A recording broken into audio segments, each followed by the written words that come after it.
What keeps us healthy and happy as we go through life? If you were going to invest now in your future best self, where would you put your time and your energy? There was a recent survey of millennials asking them what their most important life goals were. And over 80% said that a major life goal for them was to get rich. And another 50% of those same young adults said that another major life goal was to become famous. And we're constantly told to lean into work, to push harder and achieve more.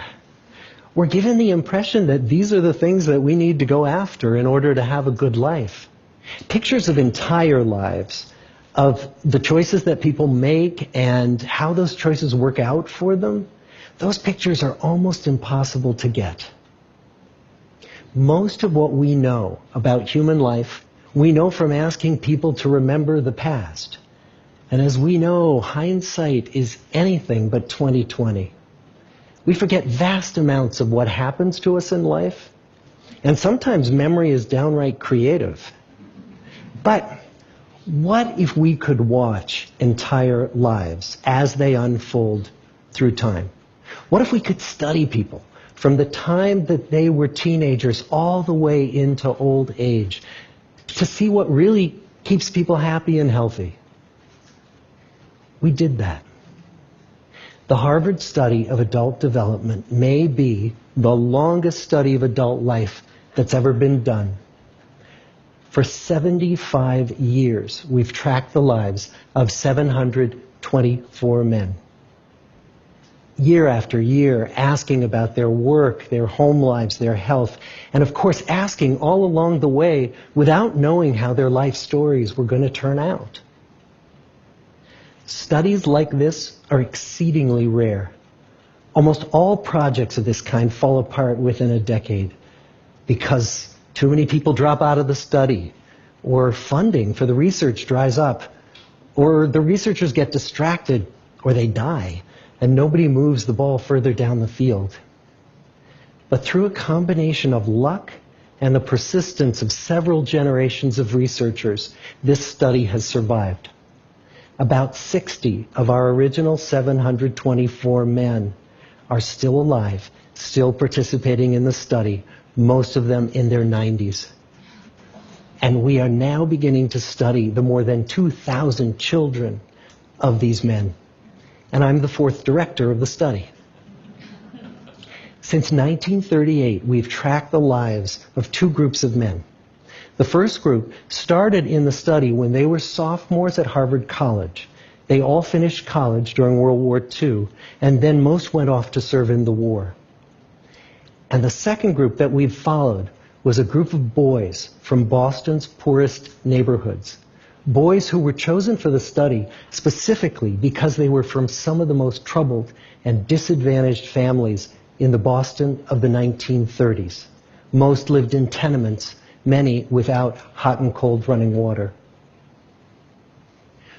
When they entered the study, all of these teenagers were interviewed, they were given medical exams. We went to their homes and we interviewed their parents. And then these teenagers grew up into adults who entered all walks of life. They became factory workers and lawyers and bricklayers and doctors, one president of the United States. Some developed alcoholism. A few developed schizophrenia. Some climbed the social ladder from the bottom all the way to the very top. And some made that journey in the opposite direction. The founders of this study would never in their wildest dreams have imagined that I would be standing here today, 75 years later, telling you that the study still continues. Every 2 years, our patient and dedicated research staff calls up our men and asks them if we can send them yet one more set of questions about their lives. Many of the inner city Boston men ask us, "Why do you keep wanting to study me? My life just isn't that interesting." The Harvard men never asked that question.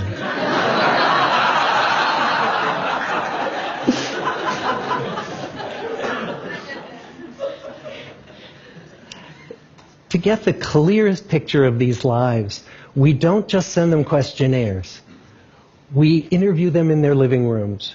We get their medical records from their doctors. We draw their blood. We scan their brains. We talk to their children. We videotape them talking with their wives about their deepest concerns. And when about a decade ago we finally asked the wives if they would join us as members of the study, many of the women said, "You know, it's about time." So what have we learned? What are the lessons that come from the tens of thousands of pages of information that we've generated on these lives? Well, the lessons aren't about wealth or fame or working harder and harder. The clearest message that we get from this 75-year study is this: good relationships keep us happier and healthier. Period. We've learned 3 big lessons about relationships. The first is that social connections are really good for us and that loneliness kills. It turns out that people who are more socially connected to family, to friends, to community are happier, they're physically healthier, and they live longer than people who are less well connected. And the experience of loneliness turns out to be toxic. People who are more isolated than they want to be from others find that they are less happy, their health declines earlier in midlife, their brain functioning declines sooner, and they live shorter lives than people who are not lonely. And the sad fact is that at any given time, more than 1 in 5 Americans will report that they're lonely. And we know that you can be lonely in a crowd and you can be lonely in a marriage. So the second big lesson that we learned is that it's not just the number of friends you have, and it's not whether or not you're in a committed relationship, but it's the quality of your close relationships that matters. It turns out that living in the midst of conflict is really bad for our health. High conflict marriages, for example, without much affection, turn out to be very bad for our health, perhaps worse than getting divorced. And living in the midst of good, warm relationships is protective. Once we had followed our men all the way into their 80s, we wanted to look back at them at midlife and to see if we could predict who was going to grow into a happy, healthy octogenarian and who wasn't. And when we gathered together everything we knew about them at age 50, it wasn't their middle-aged cholesterol levels that predicted how they were going to grow old. It was how satisfied they were in their relationships. The people who were the most satisfied in their relationships at age 50 were the healthiest at age 80. And good, close relationships seem to buffer us from some of the slings and arrows of getting old. Our most happily partnered men and women reported in their 80s that on the days when they had more physical pain, their moods stayed just as happy. But the people who were in unhappy relationships, on the days when they reported more physical pain, it was magnified by more emotional pain. And the third big lesson that we learn about relationships and our health is that good relationships don't just protect our bodies, they protect our brains. It turns out that being in a securely attached relationship to another person in your 80s is protective. That the people who are in relationships where they really feel they can count on the other person in times of need, those people's memories stay sharper longer. And the people in relationships where they feel they really can't count on the other one, those are the people who experience earlier memory decline.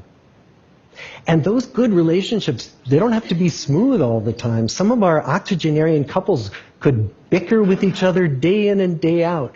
But as long as they felt that they could really count on the other when the going got tough, those arguments didn't take a toll on their memories.